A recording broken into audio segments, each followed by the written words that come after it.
Subhanalladzi asra bi 'abdihi lailan. Kula terangno saking mulai asbabun nuzul.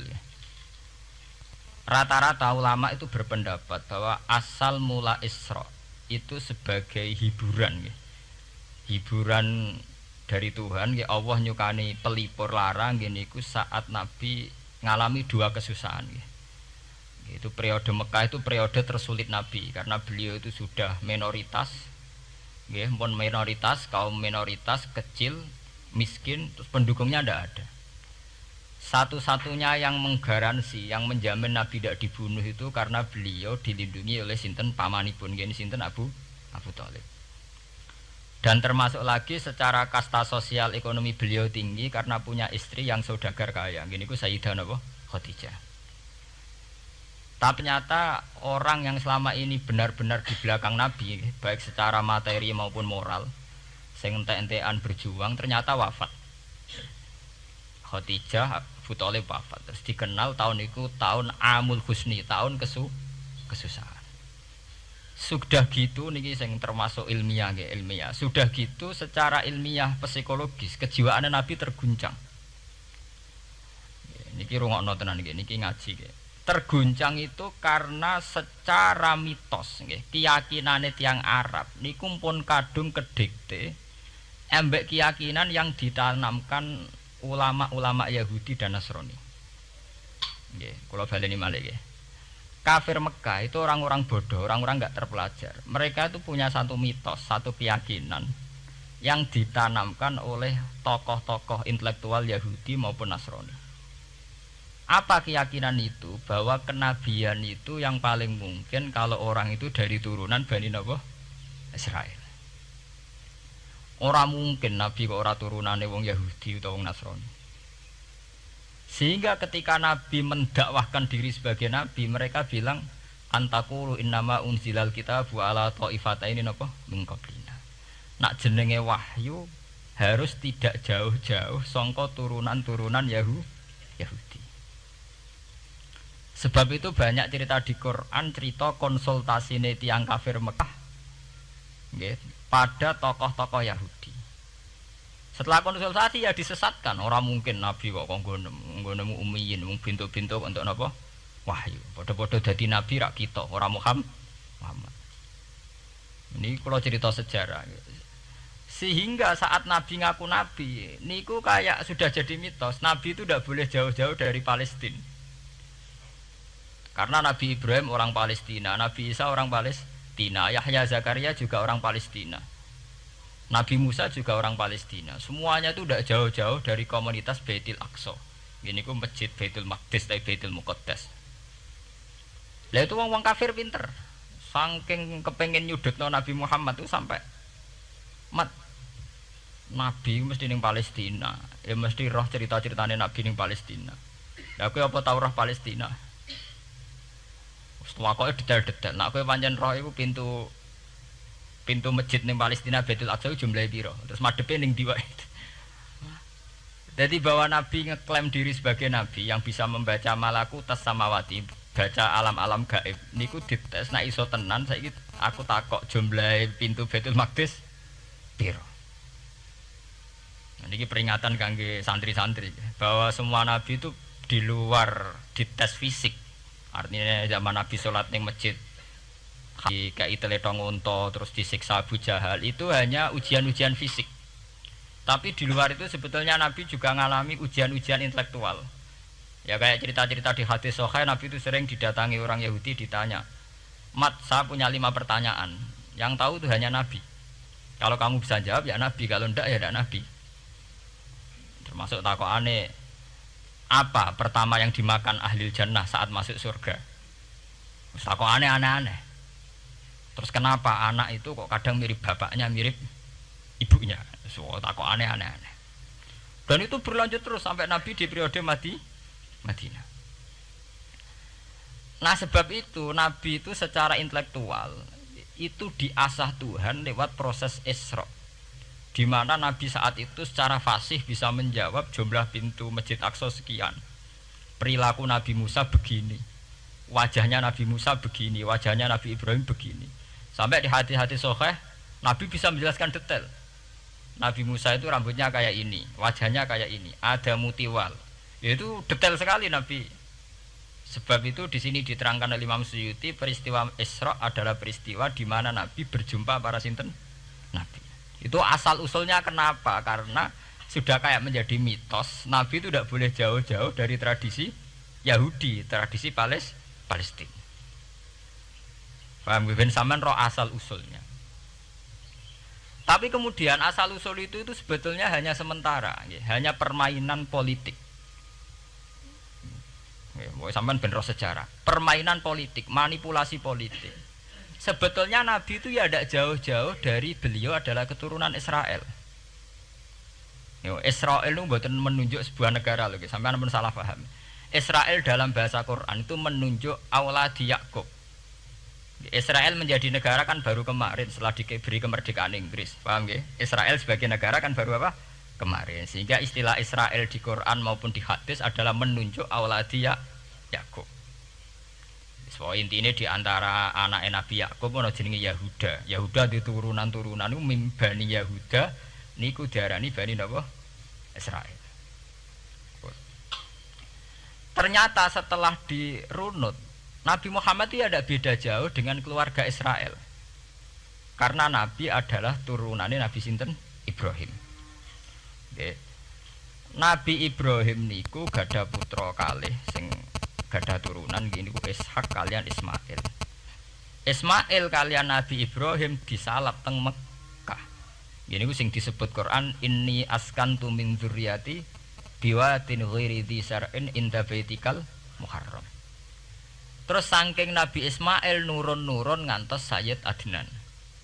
Ya, mulane nak teng berjanji disebut wa adnanu bila bin intadzabil ulumin nasabiyah ila dzabihi Ismail nisbatuhu wa muntama. Secara teori ilmu nasab Sayyid Adnan jelas-jelas wa adnanu bila bin intadzabil ulumin nasabiyah ila dzabihi Ismail nisbatuhu wa muntama. Tapi yang menjadi masalah, yaitu tadi saya sudah bilang, seakan-akan Nabi Muhammad itu orang yang benar-benar berbeda dari dinasti itu, dari keturunan itu. Karena orang Yahudi, orang kafir Mekah di kepentingan menggagalkan kenabian Muhammad, sehingga dilecehno Muhammad bin Abi Kabsah. Oh Muhammad yang cilik di rumah tukangan wedes. Jadi, gue nak seneng kiai kan.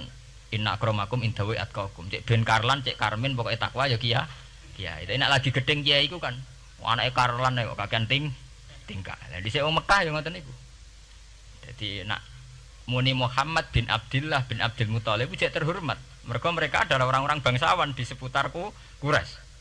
Nabi itu kastane Quraisy. Jadi kalau Muhammad bin Abdullah bin Abdul Muthalib cek ketok terhormat. Wong kafir pinter nang istilahna ora Muhammad bin Abdullah. Muhammad bin Abi Kabsah, mereka cilik Nabi tahu dirumat, cara kene ya Karlan yang penjara desa. Mulane Nabi tahu angon wedhus, mereka tahu de bapak angkat sing tukang napa? Wedhus. Lah wong Mekah pinter, dididik wong Yahudi. Kena istilahnya aja Muhammad bin Abdullah bin Abdul Muthalib, iku cek kekerenan, terlalu napa? Keren. Jadi Muhammad bin Ibnu Abi Kabsah. Di wong nak seneng Pak Harto kan Soeharto jenderal besar. Nek sing gedeng wong kemusuk kan terus repot. Terus nyebut desa asli ini asal nak seneng bupati ya jadi bupati orang nomor 1 di Bojonegoro nak gedeng golekno asal usule sing ngoten mun sunatullah mulai riyen sampai kiamat ya sunatullah lihat ikut kelas napa mengkobel walanta jadi sunnatil lain napa tabdila ya akan begitu. Nah sehingga peristiwa Isra itu satu peristiwa rohani ya. Selain peristiwa rohani nanti akan diwajibkan sholat, juga ada peristiwa intelektual, ada pengajaran intelektual bahwa semua nabi itu harus punya tradisi yang sama, punya karakter yang sama. Jika nabi dalam proses Isra itu dipertemukan dengan Nabi Ibrahim, Nabi Musa, nabi-nabi yang lain. Dan diskusi di situ juga ada diskusi-diskusi. Paham ya? Niki penting ya, penting kalau terangaken karena kalau tanpa tradisi yang berkelanjutan ya, sing disebut tenggene thariqah jenenge as-sanad al-mu'tabar, sanad sing mu'tabar utawi nak tenggene pondok-pondok kitab disebut sanad sing muttasil. Ini nanti semua tradisi kenabian akan melenceng. Kalau melenceng itu ngeri. Karena setiap orang ya, mesti gada subjektivitas sendiri, punya versinya sendiri. Sehingga semua nabi harus model istilah politik itu punya platform yang sama, punya karakter yang sama, punya model yang apa? Sama. Nah, sebab itu secara intelektual Nabi Muhammad itu dikenalkan oleh karakter para nabi-nabi dulu. Nggak detail. Satu Quran 30 juz. Andai kan sampai hafal Quran. Sampai ngurunut sejarahnya coba. Kita ini kan kadung dibentuk. Artinya kita ini ya alhamdulillah sudah kadung kebentuk, tahu sejarah para nabi. Tapi asal usulnya kita tahu lewat kitab yang namanya Al-Qur'an. Supaya apa? Nabi Muhammad itu dibimbing bahwa Quran atau ajaran beliau benar-benar musaddiqal lima baina yadeh, benar-benar selaras dengan ajaran sebelumnya. Mulai ajaran yang bersifat samawi sampai hal-hal yang basariyah, yang menyangkut tabiah apa? Basariyah. Kalau contohnya ngeten, misalnya begini. Nabi Muhammad disejarahkan Nabi Ibrahim, beliau punya problem. Problem itu berupa punya bapak atau paman yang tidak Islam. Bahkan nak ning critane kiai-kiai desa dari Nabi Ibrahim cilike kon adol patung. Terus didol meniki patung, ya ora manfaati ra mudarati, mbok tuku ya karepem ora napa karepem. Mbok ana sanate mbok ora, pokoke cerita iku populer.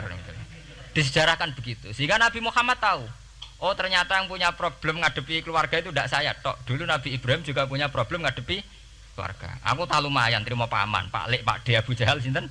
Abu Lahab. Nabi Ibrahim malah bapak. Dah gitu. Setelah itu juga diceritakan tentang Nabi Nuh, Nabi Lut, seorang nabi besar yang punya nasib sial, yaitu istrinya pengkhianat.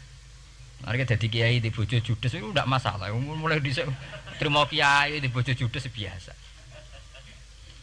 Ya itu tadi Nabi Nuh, Nabi Lut itu lebih ngeri ketimbang itu di bojo apa? Bukan kebenaran. Kita kan paling dicoba bojo judes, kan ringan banget. Paling banter mecano piring gelas itu murah banget. Begitu terus. Nabi Musa juga gitu. Diceritakan Nabi Musa, beliau adalah seorang sosok Bani Israel yang temperamental. Ya basaria sekali. Saking temperamentalnya ketika tukaran ya jotos. Karena nak kiai temperamental kadang jotosan ya ono sanate ya Nabi Musa ku nak tukaran ra cocok napa? Jotos. Fawakazahu Musa faqada alai. Artinya ya basaria sekali. Cerita ABG ini pubire nggih wonten saat beliau melarikan diri lala ketemu cewek loro. Ya ora wentise barang Nabi Musa, waduh mari maksiat ae terus kon. Wadek aja mlaku ning ngarepku. Nah kena angin aku roh sikile mari nafsu. Aku nabi kok nafsu barang kan ra pantes. Nah ngono kayak mlaku guriku. Ya basaria sekali itu sampai detail. Terus ketika itu terus disuaka politik oleh Nabi Syuaib. Sehingga menjadi tradisi bahwa semua nabi akan mengalami problem dengan kaumnya. Kemudian disuaka politik oleh komunitas yang berbeda, yaitu komunitas Syuaib itu di luar pemerintahan Fir'aun. Sama seperti yang dialami Nabi Muhammad, komunitas Mekah itu menyiksa Nabi, bahkan mengimbargo sinten Nabi. Semua aliran dana, aliran ekonomi, akses dana, akses makanan itu ditutup di Mekah. Sehingga Nabi sampai dahar dedaunan, fisik bil jibali napa Mekah. Tapi beliau diselamatkan oleh sahabat Ansor yang terpisah dari komunitas Ahlu Mekah. Itu mirip ceritanya Nabi Musa yang diselamatkan Nabi Syuaib yang terpisah total dari komunitas Fir'aun.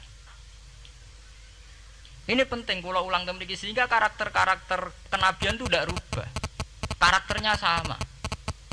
Sehingga setelah kita mengenali karakter para nabi, kita mudah sekali mengenali nabi palsu. Paham ya? Mulane kalau nabi palsu paling seneng musodek, ketara palsune. Lah sing repot sing ora ketara, mergo jenenge Ahmad. Ahmad Muhammad tak mirip. Mulane nek kowe ndek jeneng supaya ora ngaku nabi jenengno Kartolo. Mergo nek Ahmad bin Gulam ora jenenge Ahmad. Ana terkenal nabi nek ora jenenge Muhammad utawa napa? Ahmad. Mulane Ahmad bin Gulam pas ngaku nabi pengaruhe gedhe mergo mirip. Mulane kula wingi takoki mahasiswa Jogja, Gus. Cara jenengan jeneng Jawa mbek Arab apa iki? Nak trene akeh nabi palsu apik Jawa lah Kartolo. Karena secara kriteria kenabian ndak akan masuk. Nek anak jenenge Kartolo atau Karmin itu ndak akan masuk kriteria wong sing bakal dadi nabi. Lah anak jenenge Ahmad tak mirip-mirip nabi. Oh Ahmad Hulam bin Mirza wani ngaku nabi mergo jenenge Ahmad. Musaddiq ya mergo musaddiqal lima bena yaden.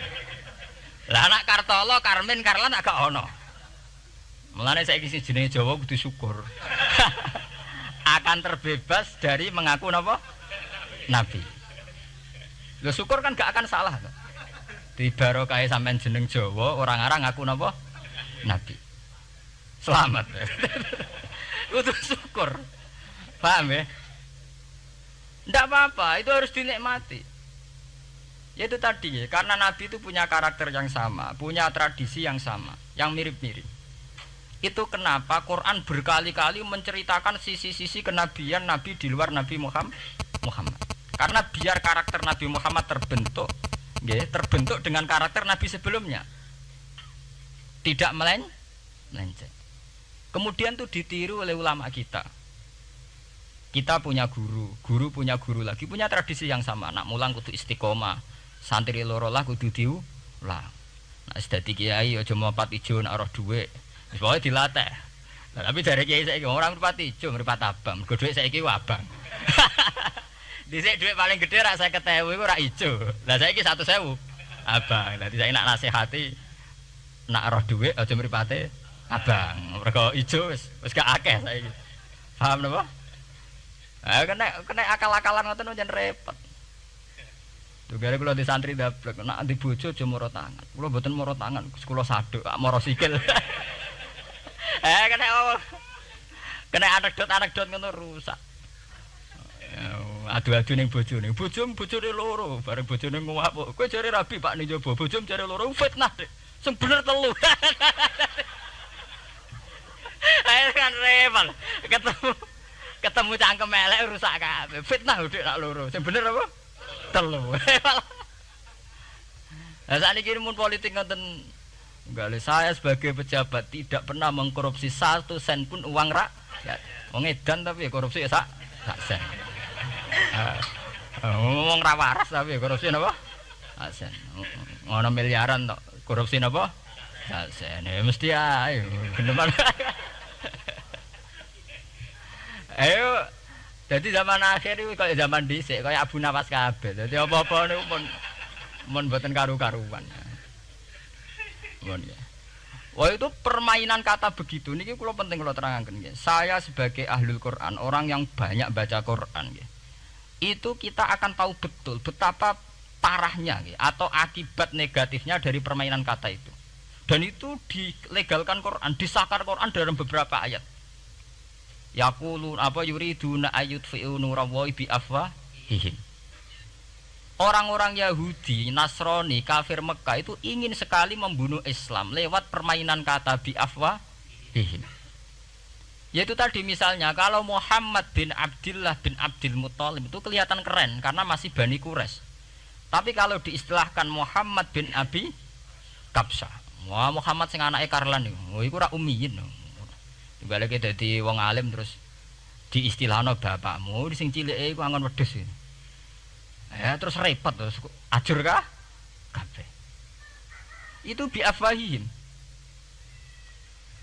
Efektivitas biafahim itu sampai tenggene Tarikhus Suyuti wonten keterangan wa min dzalika irtadda jam'un minas sahabah. Dari permainan kata yang ditanamkan orang Yahudi itu sampai banyak sahabat yang murtad. Istilahnya itu jam'un minas sahabah. Meskipun setelah murtad itu ya divonis tidak sahabat. Misalnya menyangkut nasa mansuh. Orang Yahudi pinter, du'afaul muslimin, orang-orang muslim yang imannya masih lemah. Delok le nabimu, wong kok pelin-pelane ngono. Dhisik Ka'bah madhep Baitul Maqdis. Iku wis bener iku, mergo kiblate Nabi Musa. Nabi-nabi dhisik kiblate Baitul Maqdis. Nah saiki gara-gara dekne kangen keluargane pancen dekne cak Mekah, saiki kangen Mekah. Terus kon manggon omahe buyut-buyute. Dadi saiki kiblat diadepno omahe buyut-buyute. Kangen-kangene dhewe tunggu urusan kiblat. Jadi pas Nabi itu masih di Medina. 16 bulan Nabi salate madhep Baitul Maqdis.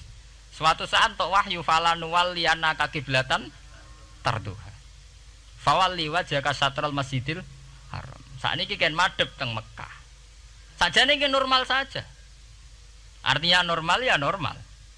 Tapi orang Yahudi memanipulasi bahwa itu fakta bahwa Muhammad itu memimpin agama dengan cara tradisinya sendiri. Mergo dekne kangen keluargane ra iso muleh terus salat madhep daerahe dhewe nggo pelipur lah ya jare sahabat sing duwe hafal muslimin diangen-angen ya iya nah niki kula peringatan teng santri-santri ya sebab itu kalau sampean jadi kiai itu santri harus punya wawasan intelektual yang luas semenjak itu Quran mewahyukan secara nalar sejarah ya niku sing disebut ayat inna awwala baiti wudi'a lin-nasi lalladzi bi Bakkata mubarakah wa hudal lil alamin fihi ayatum bayyinatum maqamun apa Ibrahim.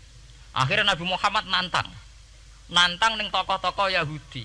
Apa salahnya saya punya dua kiblat? Baitul Maqdis adalah kiblatul anbiya karena dulu Nabi Musa di situ, Nabi Isa di situ. Sekarang saya menghadap ke kiblat yang lain karena itu kiblatul Ibrahim dan dia lebih senior. Lebih apa? Senior. Sebelum ada Baitul Maqdis itu sudah ada Mekah. Mekah lebih senior, lebih tua. Terus disebut fihi ayatum bayyinatum maqamun apa? Ibrahim. Nabi Musa, Isa adalah periode setelah Ibrahim. Sebab itu akhirnya semenjak perdebatan itu orang Islam bangga. Makanya sampean kalau ngaji hadis-hadis sahabat itu bangga. Ana mimman shalla al qiblaten, nggih. Ana mimman shalla ilal qiblaten. Aku termasuk sahabat sing menangi dua kiblat. Mergo zaman madhep Baitul Maqdis ya kiblatul anbiya, madhep Mekah nggih kiblatul anbiya. Artinya apa? Perdebatan ini dimenangkan oleh Nabi Muhammad bukan karena mitos atau kultus atau taklid buta, tapi memang secara sejarah kiblat tertua adalah Mekah. Ini disebut inna awwala baiti wudi'a lin-nasi lalladzi napa bi Bakkata mubarakah wa hudalil alamin fihi ayatum bayyinatum maqamun apa Ibrahim. Artinya Quran tidak pakai teori mitos. Pokoknya Nabi ini saiki aku ya terserah aku itu tidak begitu. Paham ya? Tapi diterangkan secara kesejarahan bahwa asal usul Mekah jadi kiblat itu rasional sekali. Bukan karena Nabi orang Mekah mboten, memang dulu-dulunya Nabi Ibrahim berkiblat di situ. Jika Quran jawab inna awwala baiti wudi'a lin-nasi lalladzi bi Bakkata mubarakah wa hudal lil alamin. Terus kula bolak-balik masalah Isra ya. Niku masalah-masalah yang selain pelipur rarar itu ada petualangan intelektual, petualangan ilmiah di mana Nabi Muhammad diperkenalkan oleh Allah nggih, diperkenalkan watak para nabi, pilihan hidup para nabi, bahkan tradisi-tradisi para nabi. Sehingga mangke teng hadis sahih wonten keterangan saat Nabi nyancang atau menambatkan khimar atau buruk itu ya di batu yang dulu dipakai para nabi untuk nyancang nopo khimar. Jadi tradisi itu dimulai dari barang-barang sepele. Carane nyancang buruk we nabi mirip sama dengan nabi-nabi yang apa? Dulu. Terus memulainya Mi'raj juga sama dengan nabi-nabi dulu. Bon niku sing secara ilmiah tarikhiyah. Sakniki sing menyangkut akidah firqah fil Islam. Nah, ini kalau terang. Menurut ahli sunnah, orang yang mengingkari Isra itu kafir. Ya kafir karena dzukira fil Quran. Isra itu dzukira fil Quran. Makanya tadi saya jarang sekali pakai bahasa Mi'raj. Ya, tapi nak teng Indonesia kadung menang merjep peristiwa Isra dan apa? Mi'raj. Pokoknya bahasa kadung salah, kadung menangan ya menangan. Kadung istilah Isra dan apa? Sebetulnya yang disepakati ulama itu hanya Isra. Artinya yang memungkiri Isra itu kafir karena dzikra fil Quran. Lah kemudian Mi'raj. Mi'raj menurut keyakinan Ahlussunnah itu terjadi. Setelah terjadi itu masalahnya biruhi wa jasadihi jami'an ma'an atau biruhi faqat. Nah, kemudian menjadi firqah-firqah yang macam-macam.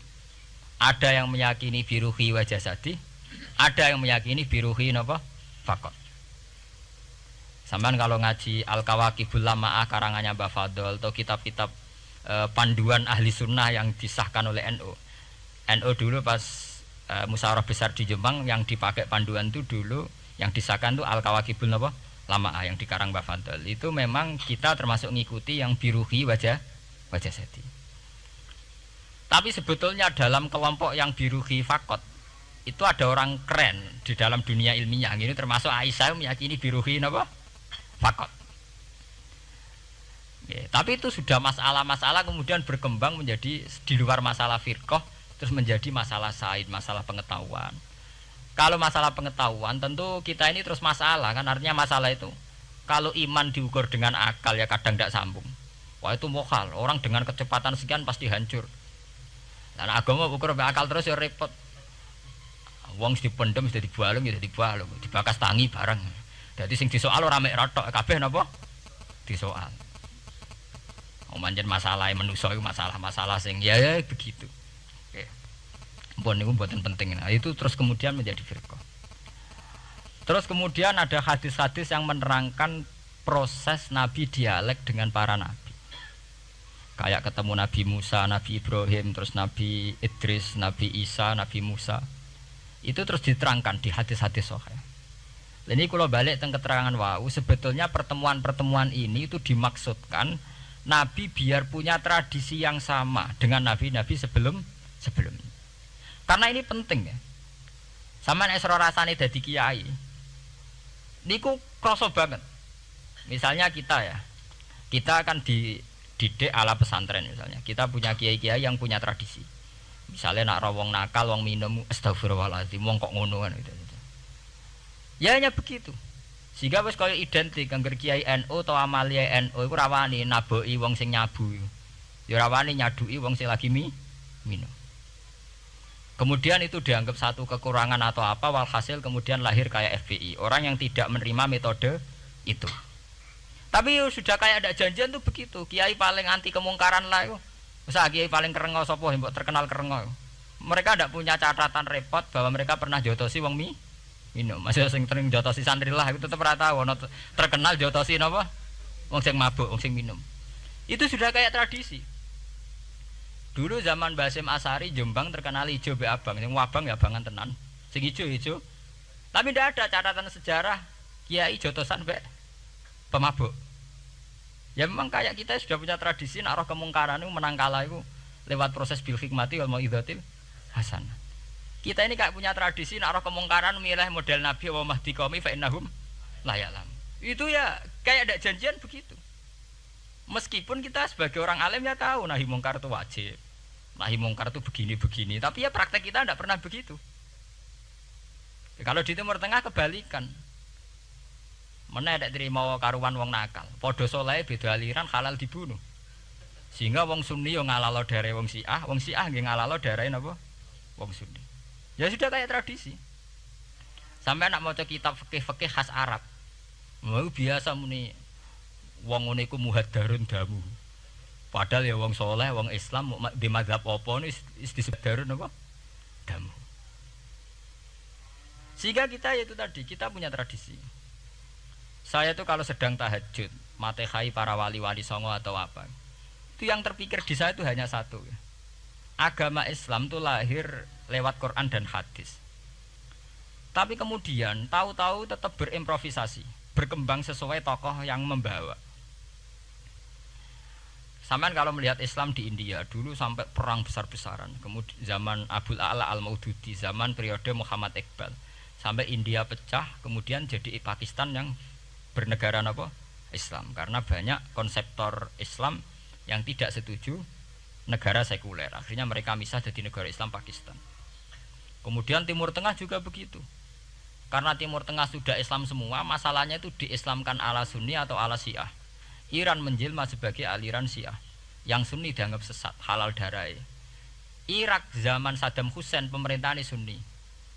Sing Syiah dibantai sehingga wong Kurdi do mati. Era Saddam keok gentenan Saddam sing dibantai. Makanya kalau saya ngaji di Jogja, seminar di Jogja bilang, kita ini harus bersyukur. Kita ini punya tradisi konflik yang terbaik di dunia. Enggak, kita ini punya tradisi konflik yang terbaik di dunia. Sampai nak Isra Ikhwanil Muslimin teng Mesir, Badan Intelijen Nasional atau Badan Stabilitas Nasional, Bakor Setanas atau itu harus terima kasih sama tradisi tokoh-tokoh Islam di Indonesia. Lepas dari kita setuju tidak setuju itu terserah. Tapi kita punya tradisi konflik yang paling baik di dunia. Kurang bencinya Gus Dur sama FPI atau FPI sama Gus Dur. Paling mereka ya adu statement di depan wartawan. Itu bagus sekali. Cara neng Arab wis tembak-tembakan. Kita punya sejarah. Secara pesantren saya itu punya sejarah panjang. Zaman Mbah Imam beda dengan Mbah Zubair, zaman Kiai Memun beda dengan Kiai yang lain. Paling adu statement saat ada tamu itu paling bagus. Kita punya tradisi konflik paling bagus di dunia. Kayak apa mangkalnya orang NU saat Gus Dur diimpis, dipecat. Tapi habis itu ya sering seminar ketemu Amin Rais. Ya mereka adu polemik, ini tidak konstitusional, ini apa. Gus Dur nggak jurus dekret. Sing sitok nggak jurus sidang istimewa. Nah, kurang serem sidang istimewa dilawan sidang luar biasa. Pokoknya agak istilah sing serem-serem. Tapi tidak saling bunuh loh, sampean harus syukur loh. Selama ini orang awam sering bilang, loh kiai kok tukaran. Sampean bandingkan di Timur Tengah, jenenge tukaran mesti tahdirudam. Para polisi, para badan intelijen, para yang menjaga stabilitas negara ini harus terima kasih sama tradisi tokoh-tokoh Indonesia. Yang namanya di Mesir, di Irak, di mana-mana jenenge tukaran mesti melibatkan pertumpahan darah. Saat Arab Saudi jadi Wahabi itu besar-besaran itu. Pembunuhan apa pengusiran orang-orang Sunni. Tapi di Indonesia enggak. Desi anarkis. Paling itu tadi adu polemik. MLB dilawan MLB itu masih keren sekali, tidak apa-apa. Itu lebih baik ketimbang adu jotos atau adu hizib lah. Itu masih bagus. Nenda ini sampean biar paham, biar syukur jadi bangsa Indonesia. Kita punya tradisi konflik yang baik. Sama nak setelah peristiwa teng Irak, teng Sudan, teng Khartoum, teng Darfur, itu kan orang Islam semua. Gara-gara beda mazhab saling bunuh. Di Mesir ya gitu, Ikhwanul Muslimin dengan pemerintah dan sebagainya. Hatta saya sebesar Sayyid Qutb, sing tokoh populer mohon gak budute mboten jelas. Di Indonesia bagus sekali. Kita menangi zaman secara sejarah ya. Kita menangi bedanya dulu Ahmad Hasan dengan tokoh-tokoh NU. Kulo nu menangi secara sejarah sering baca. Terus zaman anyar-anyarane NU asas tunggal, bedanya Gus Dur dengan Kiai As'ad. Sak mangke bedane PKB dua versi. Mereka menyelesaikan secara beradab. Lewat pengadilan, kok pengadilan kalah lewat MA, beradab sekali. Kita harus bersyukur. Dibanding penyelesaian konflik kayak di Irak, kemudian ngundang Amerika, akhirnya sekarang kacau balau. Di Timor Leste yang latihan bikin rambut surta disuduk. Indonesia paling banter ngobong fotonya SBC. Ya masih terhormat lah, masih artinya masih beretika. Kita harus syukur punya bangsa yang beradab. Wong ras tujuan antar kiai ya rasan-rasanan. Kiai kok ngono, sing tok lho kiai kok ngono. Nek sing kiai tengah-tengah ayo ana sing ngono, ana sing ngene dadi. Sing ra melok-melok biasanya terus milih amane, ya ana sing ngono, ana sing ngene. Jadi artinya kita yang baik. Saya itu berkali-kali ngaji ya. Sampean kalau sering baca Quran dan menghayati, artinya orang baca Quran pelang-pelang ora karepe menghayati. Saya itu sekarang sesadar-sadarnya, saya masih belajar. Ini jamaah sini harus tahu. Saya hingga detik ini masih belajar. Entah itu lewat belajar baca Jalalain atau belajar merenung maupun belajar lewat yang lain. Quran itu dulu ya sering nyebut begitu itu saya tidak paham. Sekarang itu saya paham, tambah paham. Misalnya di juz 4 ada istilah ikhwanan. Orang mukmin disuruh ingat peristiwa-peristiwa yang dulu saling kuntum a'daan fa'allafa baina qulubikum fa'asbahtum bi ni'matihi napa ikhwanan. Dulu kamu bermusuh-musuhan yaitu antara kelompok Aus dan Khazraj. Gara-gara barokatul Islam sekarang kamu menjadi ikhwanan. Menjadi bersaudara.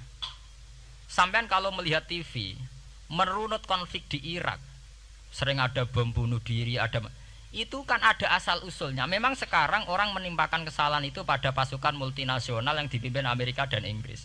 Tapi sebetulnya ada usul-usulnya. Sampai Amerika bisa masuk karena orang Irak tidak ikhwanan. Tidak apa?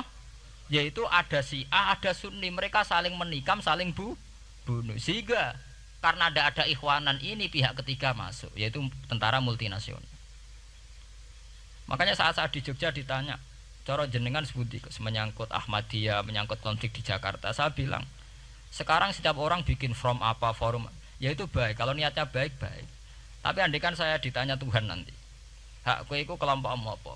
Pokoknya angger NU atau Muhammadiyah aja mayoritas, aku milih salah sitok itu. Bukan karena saya oportunis milih yang besar, itu lebih baik, lebih maslahat. Karena kalau setiap orang merasa benar bikin kelompok sendiri akan menjadi kelompok banyak. Dan saat menjadi kelompok banyak, tentu konflik lebih tidak terpola. Tidak apa? Terpola. Umpama Hasim tukaran mbek Den Samsudin itu terpola. Tapi nek angger wong ngrasa ketua dhewe tidak terpola. Bagaimanapun ikhwanan harus disyukuri. Nggih, dalam kondisi berteman. Sebab itu Nabi sering ngendikan ilzamu jamaahirul muslimin wa man sadza sadzafin. Mbok kamu itu ikut kelompok mayoritas saja. Jamaahirul muslimin cara bahasa netralnya mbok ya kamu itu ikut kelompok mayoritas saja. Karena kalau orang merasa benar kemudian bikin kelompok sendiri itu tidak ada selesainya. Lah akulah cara nuruti GR sebagai kelompok dhewe. Wong aku ya di umat, di pengaruh sing nyucup wis akeh. Tapi kalau semua orang merasa begitu kan repot. Mursid di kelompok dhewe, tukang toreko di kelompok dhewe, tukang ngaji di kelompok dhewe.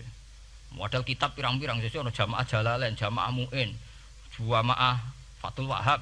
Nek sing iso ngaji jamaah tahlil, jamaah istighosah. Ora ana bar itu.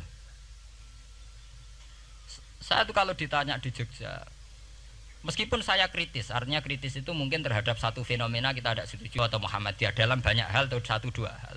Itu tidak menjadi alasan kita untuk tidak mengikuti mainstream. Karena kalau mainstream ini dilanggar, itu kita tidak akan ikhwanan. Dan akibat negatif dari tidak ikhwanan adalah kayak kasus Irak. Iran itu kenapa tidak mudah diserang Amerika padahal punya nuklir? Karena mereka seragam Syiah semua. Itu lebih gampang, lebih susah. Lawan itu apa? Susah. Arab Saudi juga mudah diadu karena karuan seragam Wahabi semua. Kita tidak bicara itu ya akidah. Mungkin kamu bisa debat Wahabi itu benar apa enggak. Tapi karena relatif aman, nggak diacak. Indonesia juga gitu. Kenapa tidak banyak konflik? Karena orang itu Islamnya kalau udah NU ya Muhammadiyah. Buat cocok ra cocok bae milih. Itu lebih mudah. Ketimbang ada faksi-faksi baru kemudian stabilitas menjadi tambah kacau. Lan kula niku saya loh ya, saya pribadi menghimbau. Melihat ayat itu dihitung Tuhan sampai Allah ngendikan apa if kuntum a'daan fa'allafa baina qulubikum fa asbahtum bi nikmatihi napa. Kekuatan sebuah negara itu bukan karena senjatanya canggih, tapi karena rakyatnya tidak bengkok.